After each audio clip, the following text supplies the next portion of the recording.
लवो अब धर्म की होए हानि कछु थोड़ी रह गई शेष हमारी है जवानी।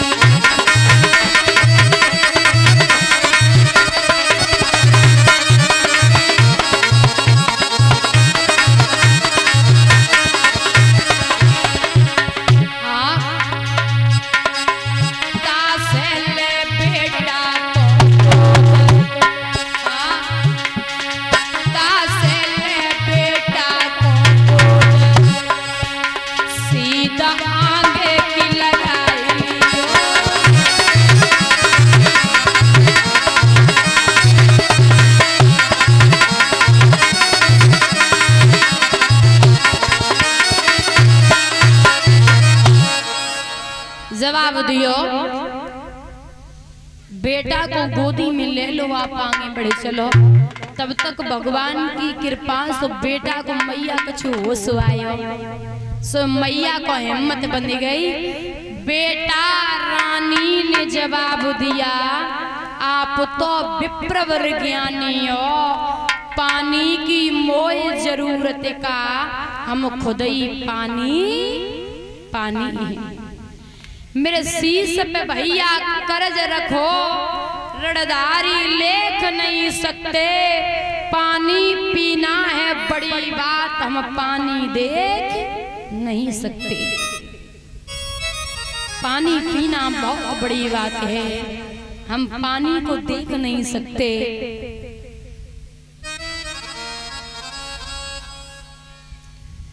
आगे बड़े हैं तीनों प्राणी, काशी नगरिया में पहुंचे हैं लोगों। विश्वामित्र कमंडल लेकर के काशी नगरिया में ही खड़े दादा आवाज लगाई, अरे गांव के लोगों, मेरे पास में 3 प्राणी हैं, किसी को जरूरत है तो वो ले सकते हैं, किसी को जरूरत है तो वो ले सकते हैं। आवाज लगाई दादा माताओं, तो सब भीड़ इकट्ठी हो गई आसपास से। लोग विचार कर रहे कि गाजर मूली तो हमने बिचत देखे बाजार में, लेकिन इंसान बिचत ना देखे, पहली बार सुना है। चारों तरफ से दादा भीड़ इकट्ठी है गई। मैया को बेटा है ना, बड़ो डरावे, और मैया के पल्लू में दुख जावे। माँ के पल्लू में देखिए, जब छोटे बच्चे होते हैं ना, एक बात बता दूं मैं दादा माताओं, बेटा कितना भी बड़ा हो जाए बेटा, लेकिन माँ के लिए वो बच्चे ही है, छोटो सा बच्चे ही है माँ के लिए।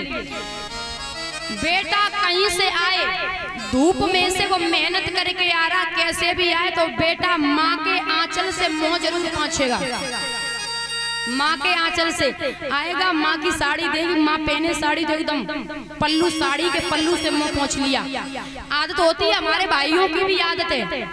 एक बात बता दूं, अब जो माताएं हैं उनके पास आंचल नहीं बचा। जो माताएं हैं उनके पास आंचल नहीं बचा। गांव देहात फिर भी अच्छा है, गांव की माताएं फिर भी अच्छी हैं। सिटी में तुम जाओ, सिटी में निकल के आप देखिए, माताओं के पास दुपट्टा नहीं है, आंचल नहीं है, जो पे बच्चा को आंचल में ढक ले, इतो आंचल ना है। तो क्यों पहनती क्या है वो? जेंट्स को पैंट। आप बताइए। हाँ, और टॉप। मैया सही कह रहे हैं। क्या पहनती है आजकल की माताएं? जेंट्स का पैंट। बच्चा धूप से खेल के आए, बच्चे को सुकून कहाँ मिलता? माँ के आंचल में।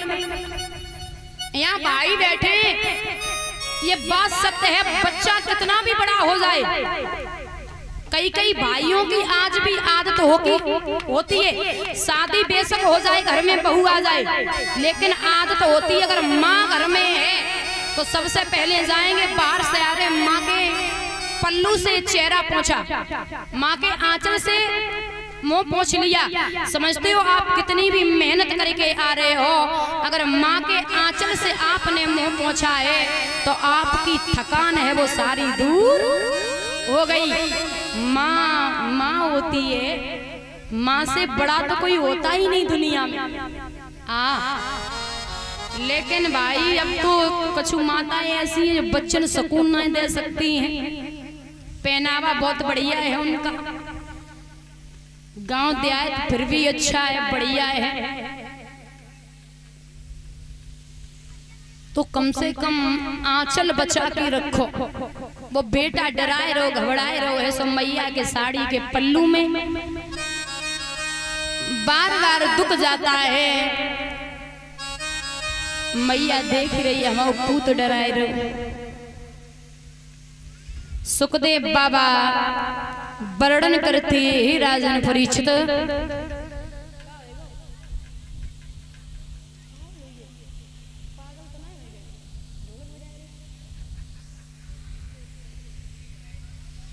याद रखना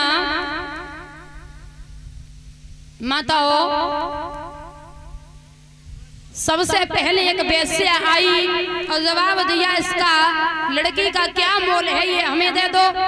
बोले हमें 20 भार सोने से मतलब है, आप जाइए लेके आइए।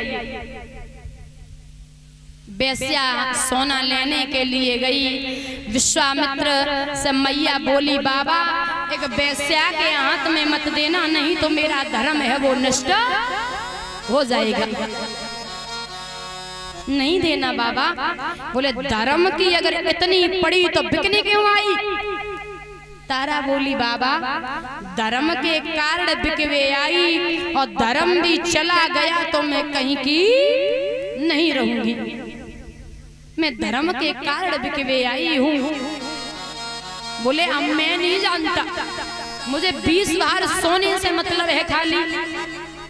वेश्या सोना लेकर के गई, भगवान के माया रूपी ततैया वेश्या के ऊपर टूट पड़ी, भाग गई वहां से।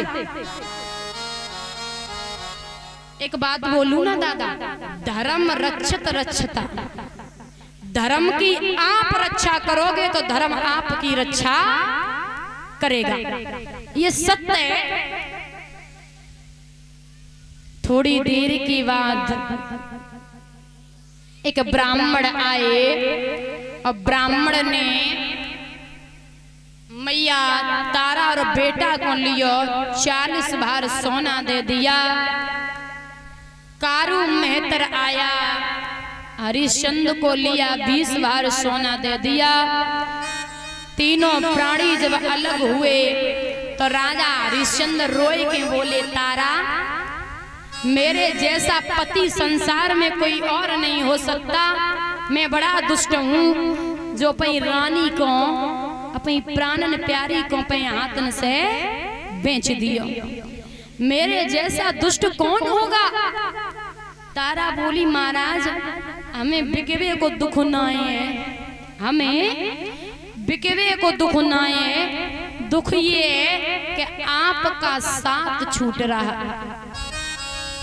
विचार किया था कौधनी के यहाँ तीनों प्राणी बिकेंगे, कम से कम दुख सुख में साथ तो रहेंगे, पर यहाँ मेरा साथ छूटता है। सबसे बड़ा कष्ट यही है। ब्राह्मण बोला, ए खरीद लिया, घर चल। ये रोना धोना करना था तो क्यों बिके हो आके? वहां से तारा ब्राह्मण के यहाँ पहुंची।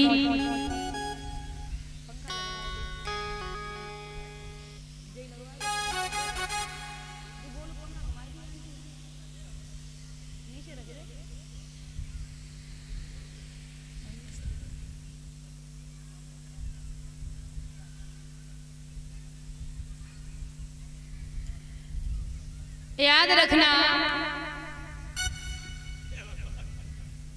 बढ़िया।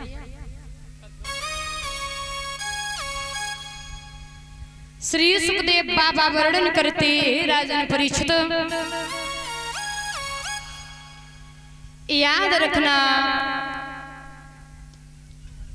ब्राह्मण के यहाँ वो मैया भोजन बनाती है। भोजन के बाद बेटा के साथ बगीचा में फूल लेने के लिए जाती रोज। एक दिन मैया भोजन बनाने में लेट गई, बेटा से बोली बच्चा बगीचा में चलो जा फूल ले आ। छपरिया को हाथ में पकड़ो, चलो है बेटा।